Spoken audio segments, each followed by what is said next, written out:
right, I'm over there, right? We're just going to come in and Yes, sir. adjust the microphones too. Yeah, thank you. So headphones on, yeah? So Yeah, you can headsets grab on. those headphones right there, please. Okay. And I'm gonna swing this in a little bit. Thank you, sir. You're welcome. Mr. Clinton, have you done any time, Mr. Clinton, in Lake of the Ozarks? Oh, yeah. Right? Because that's in your neck of the old woods there. Yeah. Do you want it up or down? I spent a lot of time. I've been to every Number 2, please. voting precincts in the northern Arkansas Ozarks, and I had one of the presidents of Walmart Sir. Sure. came from a little town Pleasure to meet you. in the Ozarks, near the Lake of the Ozarks, and I went up there, had a day for him, and I went up there once. I can hear fine. Okay, great. So I've You moseyed guys around hear up me? there. All good? Well, but was that ever a vacation spot for you? No, I didn't take any vacations up there. I was working up there, but I was up there all the time. Delaware. But We that's a big spot for folks in that part of the country. Oh, though, yeah, isn't it's it? really, it's breathtakingly beautiful. Yeah, that lake. It's a lot. I mean, of judging work. by your show, Jason, seems like a pretty dangerous part of the world, too. Well, we didn't really spend a lot of time in there. Yeah, we didn't spend a lot of time with the nice part. You know, Yeah, not much of sure. a show in My that. family vacationed there once when I was a kid, and everybody got drunk. What a surprise. I still remember when it was all illegal. We had a sheriff from up there that had a jail where the cells were all below level. Below the water level. No, below ground level. So Yeah. they were all pot farms Uh-huh. when it was all still illegal. He made a hell of a lot of money doing it. That's crazy. Is it legal in Missouri and Arkansas yet? Are you planning a trip? Sort of. but when he did it, but I tapped out the- You basically scout out every state. It's like, We're looking for a can I go here? Is this okay? Well, it's a sequel. You know, we've done the Honey, opium we're there. going to Missouri. it was more fun when it was illegal. Yeah, exactly. Well, Well, I love doing it. yeah, Here we You go. should have had me writing some of your scripts for you. I could have helped you. I want to start by, first of all, this is huge for us. Massive. And what a massive honor it is to be sitting with the three of you looking at us. It's so bizarre. It's crazy. we It's wild. We're all wondering how we ended I up know, here. I'm no sure. doubt about We've it. got questions for your staff. And your after this, questions I'll are bet. only going to grow as to why you did it as the further we get into it. And we were saying earlier, 4 years ago, we started this podcast during COVID as a way to kind of connect with each other. And we ended up connecting with a lot of people out there. And for us, it's a real thrill to be here. Did you ever get Trump? We Couldn't make his deal. No, we're letting other people get him. Yeah. Well done, Will. Thank you. Very bravo. But it is momentous for us, and especially during this time that we're in right now, to have your time. So we thank you for your time. Yeah. This is And- huge. and, How do you all know each other? I'm kidding. That was my opening. But it is. I've worked for both of them a long time. Yeah, I know. It's not the first time that you three have combined forces to really kind of do what we all need you guys to do, which is keep you in office. But does it strike you as like, how is it even necessary to have half a president campaigning against the other guy? It is shocking to me that it takes the amount of effort to be competitive against someone who just, in my opinion, is just running for the wrong thing. Well, a lot's changed. A lot's changed in how you communicate. A lot's changed in information, and so much disinformation out there. And you know, it's really, and it's hard to communicate even today when you do accomplish some improbable things. Yeah. And but he. Well, I'll say to Mr. President, not to cut you off, but you have accomplished a lot of incredible things. And all three of you did in your presidencies, did amazing things. President Clinton, you left this country with a surplus, which is the first time it had been done in a number of years. President Obama, you passed the Affordable Care Act, really started to tackle social issues. President Biden, you know, you look at your jobs numbers. You look at the way you're battling inflation, which has not been easy, and you've done it with a lot of headwind. And you've had a lot of people, a lot of voices, and we live in a time where there are a lot of voices. And my question is, considering the amazing work that all three of you have done, and especially what you're doing right now, President Biden, it's so difficult. The messaging is so tough to get the message out there because there is so much noise. What can you do? Just keep talking about it. We just have to connect with people as to how they're being affected, why it's happening. And you know, one of the things that's really startles me is I'm optimistic. I'm genuinely optimistic. Oh my. And starting to break through. There's so much we have an opportunity to get done in ways that these guys set up and we're now going to be able to close down. But for example, you know, when we got elected, we were told we couldn't get anything done. We couldn't get anything passed. Well, we got a little thing called $1.3 billion to, rebuild our roads, highways, internet. We got the chips, and I've traveled around the world and said, why don't you come and invest in the United States of America? We got $650 billion invested offline. And on the CHIPS Act, we got about $56-70 billion. And they're employing people. And it takes a while for it to kick in, though. But are they, it seems like they're only watching certain things, reading certain things. Everybody's so siloed in the way in which they receive information. Could it be as simple as you've got very smart people to suggest what it is that you do, but like, could it be as simple as just like granting an hour to Sean Hannity and sit down and go, you tell me why the people who follow you think I'm not a good president, and just answer his questions, call his bluff. I mean, because the information, the facts are all there. It's particularly for that group of people. What you do is so much better suited than what the other agenda is talking about. So is it just a matter of just getting on that network? I don't get it. First of all, you guys are exactly right. Joe's got an unbelievable record of accomplishment. Stunning. If you had told me that the unemployment rate after COVID was going to be back down to 4% or lower, Yeah. Lowest in 50 years, isn't it? absolutely. And if you had told me that 15 million jobs would have been created, that wages are higher now than they were pre-pandemic. Yeah. And the most jobs created in history, correct? In this 4-year period, yes. That's unbelievable. In this 4-year period, you've got African American unemployment, right, which is always higher than the general population, the lowest it's been since record keeping on the issue was taken. So Joe's got a strong message to tell. Jason, you're right. The media environment's changed. Yep. During Bill's presidency, during my presidency, you already had Fox and Rush Limbaugh and so forth, but it was still going through basic broadcast TV, and the average person was still kind of getting a mix. Some dissenting views. Part of what happened is that whole ecosystem moved onto social media. And once it's on social media and it's on an algorithm, and everybody's just getting their news selected essentially to suit their biases. Right. Penetrating that is real tough. It is very But hard. what do you say to the people who say on the other side the same thing? Well, I would argue that actually they've got some legitimate points in the sense that, there's a side that doesn't recognize conservative thought or, it isn't respectful to some traditional values that they care about and so forth. The difference, though, is, and Jason touched on it, there's a difference between facts and opinions. Yeah. And the one thing that our side still pretty much sticks to is the facts.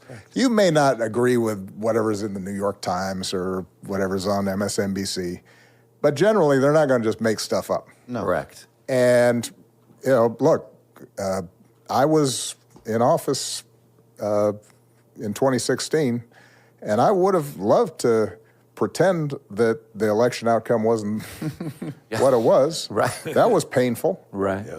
Right? But we said, well, here are the facts, and there's a system of government that transcends, that is more important than whoever wins this particular election. We're going to abide by those facts and stick with democracy. Right. And that is a shift that's taking place. Now, last point I'd make, though, because you asked, Jason was asking, what do we do? I think Joe's point is right, and that is you just keep on showing up and delivering the message wherever you can, however you can. And if you talk to folks enough, all of us, Bill, Joe, myself, all have the experience of going to places where we may not be the most popular person. People may have some preconceived notions about Barack Hussein Obama, right? Jeez. You know, but Right. if you show up and you make a human connection with people and you talk to them, Right. It makes your job harder, does it not? Or I'm asking you, when you wake up in the morning and you have people who say that they're opposed to what you do or what you believe or whatever, and yet you still have to govern and serve them no matter what. You and do. it seems right. And the other guy, he has no problem throwing anybody who's not with him under the bus. Look, when I got And the elected, yes, sir. when I got elected, I said I'm going to be president for everyone. We have put more money into red states than blue states. Yes. Not a joke. Yeah. Across the board. Across the board, there's more money total invested in the red states than the blue states because said I'm going to be president for everyone. Do they know that? Well, I think it's beginning, but whether it did or not, I have an obligation, it seems to me. Yeah. To take care of the country. That's the job. But it's beginning to sink in a little bit. And, you know, you have, like, for example, did you ever think you'd see, these guys are great speakers, they're great presidents. Did you ever think you'd see a State of the Union like the two I've had? No. Yeah. Yeah. Frankly, a little shameful. As the newest American here. Yeah. Because I'm Canadian Yeah, originally. I remember that. Yeah. You know, Canadian. frowning? Well, look, I got a Canadian brother-in-law. Canadians are interesting because they sneak up on you. Yeah. You know, you remember that movie Invasion of the Body Snatchers? Yeah. Like they look like us, but you don't really know. Wait, I saw you at the Raptors game back in the, No, actually, I love me some Canadians. I'm always messing looking with you. behind me when Will and I are walking, just like certain other Canadians. There is, and I don't mean to sound cynical with this, but there is a bit of a show element that the other guy seems to really relish in. He loves being and saying things that really attract, you know, some views, some clicks. Like, you know, he's a fun show to watch, I'm like the sure. nicknames. Now, I know you three are uniquely qualified in keeping things classy and elevated and keeping, you know, respect around the office and the job, etc. But is there ever a thought of how one might be able to tack slightly towards the show to sort of combat that a little bit? And you're starting to do it just a little bit, President Biden, and I think it's really like people are loving it. You're sort of giving it to them a little bit. Now, I know that's not, you know, some sort of contrived calculation you're making, but is there response. Yeah, exactly. But is there any thought It's to like, working, though. it's time to kind of pull the gloves off a little bit, and if they want a show, we'll give it to them? Well, I'm not so sure about the show, but I think if they want the truth, we'll give it to them. Yeah, amen. And just go straight at them. Look, you know, like I said at the Gridiron dinner, you know, this guy came up to me, asked me if he could borrow some money. That's a great line. And I told him, Donald, I can't help you. You know, but all kidding aside, we can make jokes about it, but the end result is, look, we've all know every major world leader, and I think one of the reasons Barack asked me to be vice president, I had some foreign policy experience, and I've known these folks for a long time. I go to all these conferences that we all know, and Bill just came back from one on his own. Great help to us in the Caribbean. And, you know, almost every single time, not a joke, guys, whether it's the G7, the G20, all these heads of state, they'll wait till they can get me alone and grab my arm and say, you've got to win. Because, quote, my democracy is at stake. Yeah. Their democracy. Yeah. Let me, since I'm not directly involved, I'll give you an example that I just had. Not very long ago, I went to Prague, Czechoslovakia, to celebrate the anniversary of the decision to expand NATO and include the Czech Republic and Hungary and Poland. And they know what it's like to live without democracy. They know what it's like not to be free. They are adamantly in favor of President Biden's support for Ukraine. And they think we did the right thing to expand NATO. and they know it's Russia's fault, not ours, what's happened in Ukraine. So it was amazing. All of them came up to me and said, please tell me you're not going to put us through all this again. Yeah. Please tell me America's not going to run away from the world again. We need you.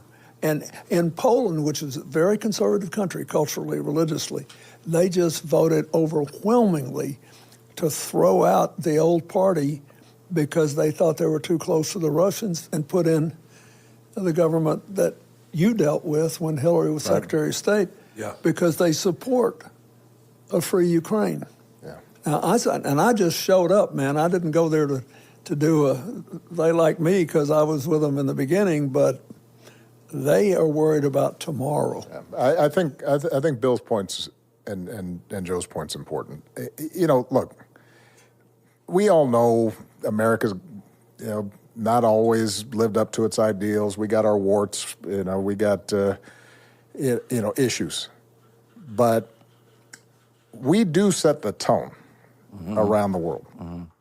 And part of what happened before Joe got elected, during that 4-year period, folks around the world started feeling as if, the ideals of human rights, freedom, democracy, that nobody was looking after that. Nobody was promoting that. Nobody was minding it. And people like Putin became emboldened.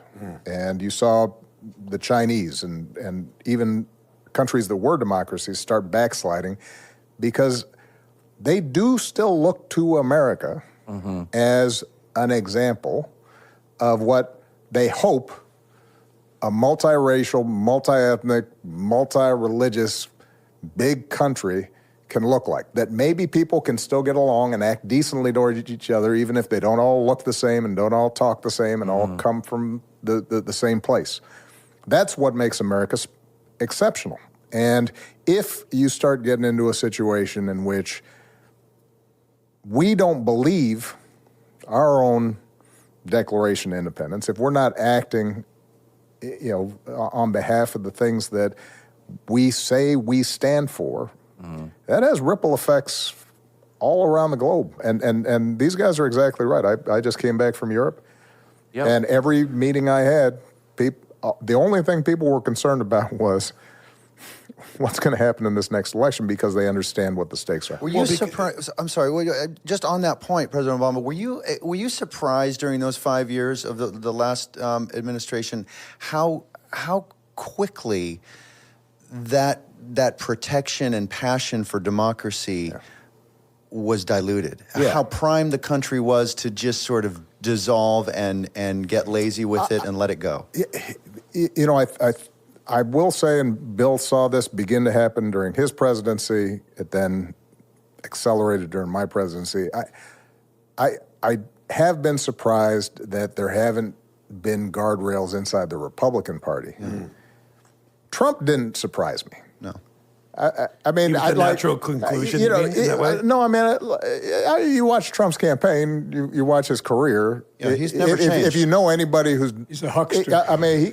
He comes from New York. There's nobody in New York who does business with him or lend him money.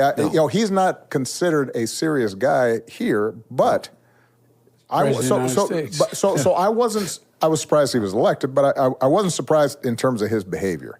I did expect, and I suspect Bill and Joe, you'd agree with this, that there would be some folks in the Republican Party who would say, no, you can't go that far.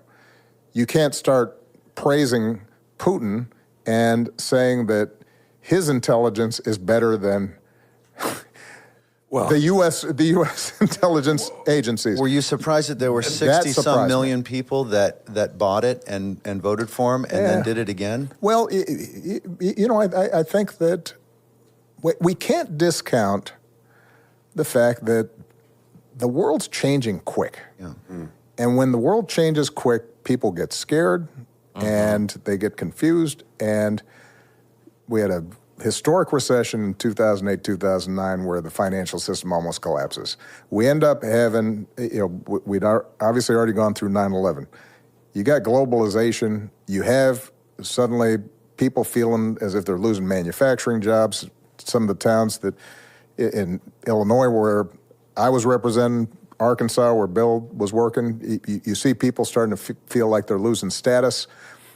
Suddenly, you've got the internet and social media, and people are being flooded with all kinds of stuff, and they don't know how to sort it all out. Yeah. And when people get scared and concerned, then the appeal of somebody who says, "I'm going to make it like it used to be, where you don't have to worry about it," and men are men and women know their place, and that message can sometimes have some appeal. Look, again, I love this country. I am so. You better, Canadian. It is the best country in the world. Well, you've only been to 2 countries, but it's He watches CNN International, though. It's true. Because you know been to what? Canada No, and the I US. agree with that. And by the way, it's a phenomenal country when it's at its best. Look, it the is rest the of the best. world looks to us. Absolutely. No matter what you say, no matter how you characterize it. Yes. There's not a single country in the world that does not think we're the single most consequential country in the world. Not a single one. Including our enemies. Including our enemies. Yeah. I mean, Right. across the board. Especially. If there's Across the board. if there's a problem around the world, if there's a natural disaster, if there is a crisis, nobody's calling Moscow or Beijing expecting them to help. Right, No. right. Everybody's looking to Washington. But beyond that, here's the deal. Look, if you think about it, when Trump got elected, he said he's going to go America first, America alone.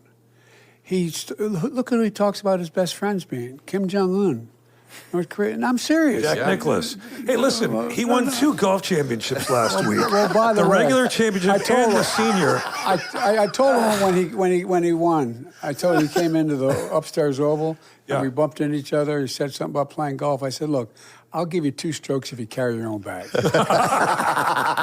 Hey, do you He know couldn't this? make it. President Biden, do you know that Kim Jong-un, he had 18 holes in one once? Yeah. Yeah, So we're not far off that with this guy. I'm looking forward to your guys' merch coming out. Go ahead. Do you guys have an apparatus, a mechanism whereby you can contact one another like this without anybody connecting? Like a bat phone? Well, do you? It's called Yes. it's Can called you a call- smartphone. Yeah, but- Do you have one of these? But I mean, Continue. Can you do that? Yes. Great. Okay. You guys text each other? Yeah, I mean, like emojis and stuff. He does. I don't text much, but we pick up the phone and talk to each other. I love that. Do you really? That's so cool. With no one else listening and no one else connecting the call. Well, we don't. We can't be does- sure of that. does- We're not Yeah. positive of the cyber side. But does President Obama, like, he picks up and he goes, hang on, I'm going to add President Clinton? Yeah. And I'm going to merge calls. That's a little too advanced. Right. Okay. You might need a 25-year-old aide to that- help on the merger thing. but- I love Cut somebody it. Just, off. I mean, 1 + 1 + 1 makes 10 with you guys. So I just, Yeah, I'm I want to glad know, you- like, do you all miss something specific about the holding office? Obviously, except for you, because you're in office. But do you guys miss something? I miss not having office. Yeah. Go ahead. Look. Everybody talks about Air Force One, Yeah. Sure. Marine One. Yeah. It's pretty convenient. I won't lie. But I'll tell you the thing I miss the most is, you remember those music concerts I used to do at Yeah. you can basically invite anybody.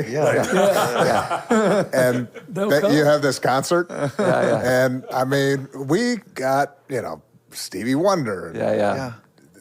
Paul McCartney. Everybody will show up, They'll yeah. show up. I bet they'll still take They it. can. And they've got, they do these rerehearsals the night before a lot of times. And you can He's kind of down there sneak singing? down and you could just sit there That's and so watch, cool. Mick Jagger practicing That's so with cool. B.B. King or something on a blues night. I do miss that. That's so good. I miss the fact they don't play a song when you walk in a room anymore. Sure. Oh, we should have done that today. I was lost for 3 weeks after I left office. But let me tell you something serious. This is one reason that I so badly want President Biden to be reelected. What I really miss is the job. Not doing it. I'm glad. I believe in the 2-term limit strongly. Yeah. But what I learned was, on the worst day, when nothing was going right and problems were everywhere, there was still something you could do that would make somebody's life better. I love that. There is no job like that on earth. I love that. And I want somebody Who appreciates that that. I trust to make the most of that every day. Yeah. Thank you. Because there'll be bad days no matter who gets elected. But he'll get up and he'll start thinking about that. And I think his opponent will be thinking about Himself. who I can get even with, who I can send away, who I can manage. And his judgment. Joe Biden will make the best of the bad days. And the Yeah, I team love that you have assembled, and your comfort with deferment. You're I don't know. For me personally, I love leaders that have the confidence to hire those that they respect, that might make them a little nervous, And also not to think that to- you're that you're every the idea smartest you're guy gonna, about right, it. Yeah. that you're going to have every. We've had we had leaders like that in the middle part of the last century, who were put into government by presidents of old. And they made a lot of decisions that they thought that they were right about, and they were terrible people. And when when that happens, when you think that you've got all the answers, is the moment you don't. like I Ron think. Klain, bringing us out of COVID, like it's just and on and on and on. The way in which that you've surrounded yourself with the absolute best this I made a country has to commitment. offer. I made a commitment. I have an administration that looked like America. Yeah. I have more women in my cabinet. I've appointed more black circuit court judges than every other president combined in American history. I've kept my commitment about putting a black woman on the Supreme Court. I've had an opportunity to go out and get the best people. And by the way, I sometimes pick the phone and ask these guys who they think are the best people. Yeah. And I'm looking for people that most of all, though, not just are good, but care about what they're doing. Whereas the other Yeah, guy which is is only hiring people that won't talk back. And that's like Well, mine talk back. Yeah, love it. What are those things? What are those things that you look back on? Because the other guy has, as we know, no capacity for this. And President Obama, I'll start with you. What are the things that you think about that keep you there? Are there things that you look back and you go, "Geez, I wish that had worked out a little bit better." And not necessarily regrets, but things that you would wish had. Handing off the baton sure. in 2016, Yeah. definitely. Yeah. But I think Bill's point is the right one, which is when you're sitting in that office, you are essentially a relay runner. You've taken a bunch of problems from the previous president, and you're working through them as best you can. You're running the best race you can, and then you hand it off. During that time where you've got the baton in your hand and you're running, if you are focused on every day, can I make things a little bit better? Because you're not going to make them perfect. There are too many problems. They're too hard. If you can make them a little better, then a lot of people are helped. So the Affordable Care Act wasn't perfect. We didn't get everybody health insurance, but we That was got a big deal. tens of millions of people. Yeah. Really big. We got tens of millions of people. You can say the real quote on the show. Yeah. It was a big fucking deal. we got tens of millions of people health insurance, and my successor tried to kill it. Didn't succeed because it was starting to actually work. You get it passed on to Joe, and what does he do? He then takes what's already in place and builds on it. Expands the subsidies so that more people can start getting on it. Expands Medicaid so that more people can get on it. And so with all the changes he made, healthcare in America is still not perfect. There's still folks who are having a tough time. But what has happened is that even more people have gotten coverage. And now Joe caps insulin at $35, which means that people who've got diabetes and really desperately need help, they're not getting price gouged. And he's negotiating with Big Pharma to make sure that drug prices are affordable the way they are in Canada. Yeah. And Thank you. I'll take credit for that. Yeah. And so what you get are these incremental steps. Right. You're never to answer your question, Will, you're never satisfied when you leave because there's always going to be a bunch of stuff that's undone. Right. But I couldn't have done the Affordable Care Act if Bill hadn't made the efforts he did around the Children's Health Insurance Program. Right. And Joe then builds on us. And that's what you're hoping for each and every time. And let me say this, last point I'll make. It's not always just Democrats. George Bush and I had a huge number of differences. But he set up this program called PEPFAR that provided drugs and support and help for people in sub-Saharan Africa and around the world who had HIV in the midst of the HIV/AIDS epidemic. And because of his program, millions of lives, tens of millions of lives were saved. That's a fact. And we then built on that program. So it doesn't just have to be a partisan thing. Part of what you want, though, is somebody with Joe's decency and basic focus on the American people, and who have a sense of responsibility to say, all right, I've inherited some stuff. Some of it's good. Some of it are problems. What more can I do? And that's the attitude Joe has. So then what are the issues coming up that people are focusing on that you believe are the wrong things, or they may be the right things, and what should they be focusing on? I think they should be focusing on a couple things.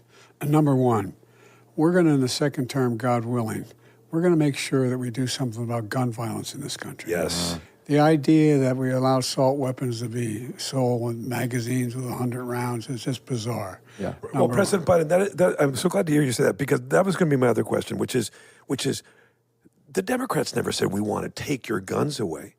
Absolutely not. You never said that. No, You said, by the way, we got to look, be smart about You what's just going on. don't need to kill a deer with an AR-15. The Second Amendment, Right. which when I taught law school, the Second Amendment was an absolute ever.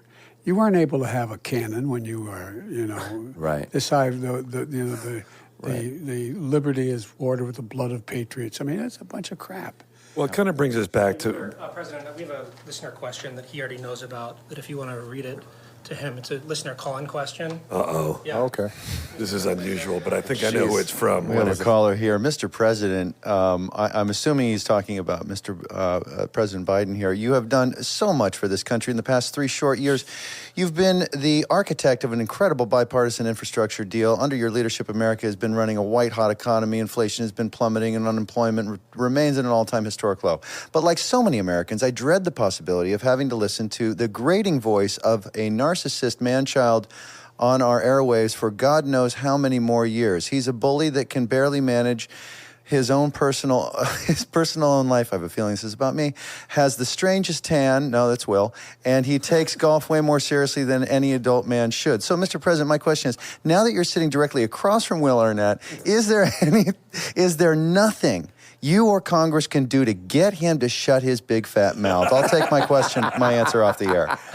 That's Justin T. from New York City. Justin Thoreau. Justin Thoreau, sleeveless. We don't know if it's Thoreau. Justin, there are certain powers that are beyond the presidency. And that's well beyond my presidential power. I asked you, President Biden, last time if you'd make me golf czar, and you never answered me. I had to call Trump, and he wasn't sure. I want to know, like... Go ahead. I just wanted to say we're kind of back where we started, which was the whole idea of the messaging and what's good for people. And we're all so hung up on, are you Democrat? Are you blue or red? Yeah, but that's what campaigns are for. Look, That's right. the average voter Yeah. wants to do the right thing. But how much bandwidth they have for politics? I mean, they got to pay the bills. They got to take care of the kids' health care. They got to make sure the school business is all right if you have children who are school age. I mean, there's just so many things they have to do. That's our job. That's partly why we're here. That's why you're doing a public service by asking us questions and letting that's what campaigns are for. It seems that's what you have to use them for. It seems like they're sort of making it sort of this binary choice between social issues or pocketbook issues. And if you're going to go for the social issues, then you're going to take a hit on the pocket. If you're going to vote for pocketbook issues, you're going to lose all the social. It's like... but that's not... But here's the truth. The truth is, almost all the rational position on social issues and on those issues that are like unions, for example, they all, in fact, grow the economy if you do the right thing. They grow the economy. The economy grew under Bill, it grew under Joe, it grew under me. And the reason it grows is when everybody's got a stake, when everybody's making money. Morale. When people are getting paid decent wages, they have decent benefits, they feel better, they go shopping. They might even listen to this podcast, and so they got to be pretty bored. but the point is that American economic history shows whenever prosperity is broadly based, and all of us ran campaigns with this basic premise that if you give everybody a fair shot, everybody does better. So this whole idea that we got to somehow make it great again is a fallacy. It's such a joke. Well, you gotta fill 'em because with we've never been in better. fear. And leads me to my next question. Die Hard, is it a Christmas movie? I'm kidding. President Biden, if you could resurrect one person from the past to come hang out in the Oval Office, you update them on the current state of things. What's their advice? Who would you bring in to give you some perspective on? It'd be a hard choice for me between Lincoln, Yeah. because we are such a divided nation, Yeah. and how he dealt with it, and possibly Roosevelt. But look, I think the country is in much better shape than we're talking about it. I don't mean financial. It is. When we have the best economy in the world, the strongest one in the world, period. Yeah. Right now, okay? Everyone, if you know all of how China's going to eat our lunch, notice who China's coming to talk to all the time now, right? They want the idea that Russia was going. I want to tell you a quote. I got a call from Dr. Kissinger before he died, about 10 days before he died. And they asked me to give him a call. And I called, and he said this following thing. He said, not since Napoleon has Europe not looked over its shoulder at Russia with dread. And then you guys came along, you strengthened NATO, you expanded it, and that's changed. Wow. You've changed it all. Well, this guy's changed it all, but he doesn't care. He doesn't care. And that's what the rest of the world looks at us and says, do you have any interest in our concern? And can you imagine us being able to avoid a European war? Can you imagine us why the hell we set up NATO in the first place? Can you imagine it's just, he has no sense of anything. Well, he doesn't believe in anything. We know that, right? There's no. Well, he believes in one thing. He believes in selling what he's going to benefit him personally. Right. Well, and I do think that there's one other thing. You were talking about, Jason, social issues versus economic issues, and why is it that sometimes things look good, but people don't feel good all the time? Part of it is, as I said before, things are changing. Folks are nervous. But underneath all the polarization that people are getting through TikTok and social media and cable news, Bill's point about the average person just wanting to do the right thing, they actually don't want folks arguing all the time. They're really not looking for sort of a death match, on every single issue.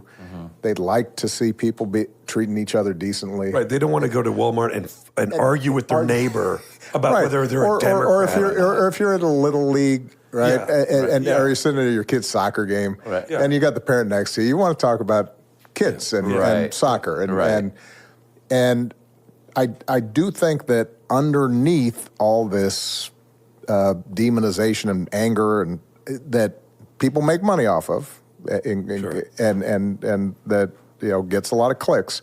People do want to see some decency and common sense, and I think Joe represents that, and his administration represents that. And if we can break through, all of us doing the work of a campaign, just to remind folks of what Lincoln called the better angels of our nature, then I think we're going to be okay. But the challenge we've got is anger and resentment, and calling people names gets more attention. Yeah. And we do have to. One thing we do have to. I'm not sure, Jason, that in order to do the show, the performance you talked about, that it has to be pugilistic, that it has to be hitting the other guy in the nose. Yeah. It does have to be entertaining. You do have to be able to, Bill, Joe, me, when I'm doing okay.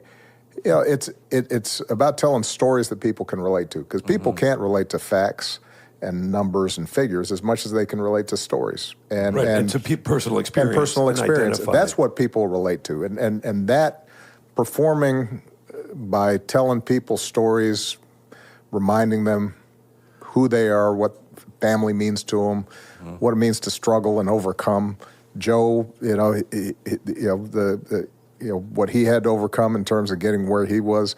Bill, a master storyteller, talking about what it was like growing up, single mom, Arkansas, and those are the things that really, I think, resonate with people. And if we can get more of that instead of the kind of name calling that we're seeing out here, I think we'll do okay. It's where you let people know you understand what their concerns are. Look, I mean, think about it. Everybody's gone through some tough times. But my dad used to have an expression, swear to God. He said, Joey, a job's about a lot more than a paycheck. It's about your dignity. It's about respect. It's being able to look your kid in the eye and say everything's going to be okay. And there's a shot of it. That's what the three of us have tried to do. We've tried to, if you can earn $1 billion and you do it legally, great. I'm a capitalist, fine. Just start paying your damn taxes. Yeah. You know what a billionaire's pay in tax? By the way, we have just one example, the extreme. We have 1,000 billionaires in America right now. If they paid at 25% instead of 8.2% what they pay now, just 25%, it raise $400 million over the next $1 billion over the next 10 years. We could take care of child care, which increases productivity. We could take care of elder care, which increases productivity. Yeah, let's do it. Well, we're going to Screw 25. Why don't they pay 40? Like, look, I mean, look, here's the deal. that's what everyone else is paying. Now who's Canadian? Yeah, that's what I was thinking. No, but I'm just making the point that you don't have to be extreme in anything to get this done. And don't forget that Trump's dad once said, "Get that family out of 14G." Hey, listen. If this comes out and it's helpful at all, is there a chance that the three of us could be on a bill of your designation, President Biden? Maybe a special $250 bill or something? Something like that. Oh, I see. With our dumb faces on it. Yeah, I think it should be. Think about it. Don't give us an answer. We'll see you at the inauguration. $3 bill. $3 bill. Thank you. Well, I've been called as queer as a $3 bill. But anyway. Honestly, I listen, we've taken up way too much of your time. You gentlemen are very, very busy. We thank you. Really, really America cool. thanks Thank you. you. Yeah, It's just so much. moving to be Thanks, in front guys. of the Thanks three for of you. doing And this. Thank you so Yeah. much. Really Sis. important. Appreciate Thank it. you, guys. Thank you Had a great time. Thank you. Have fun Thank you. tonight. Thanks. All right, guys.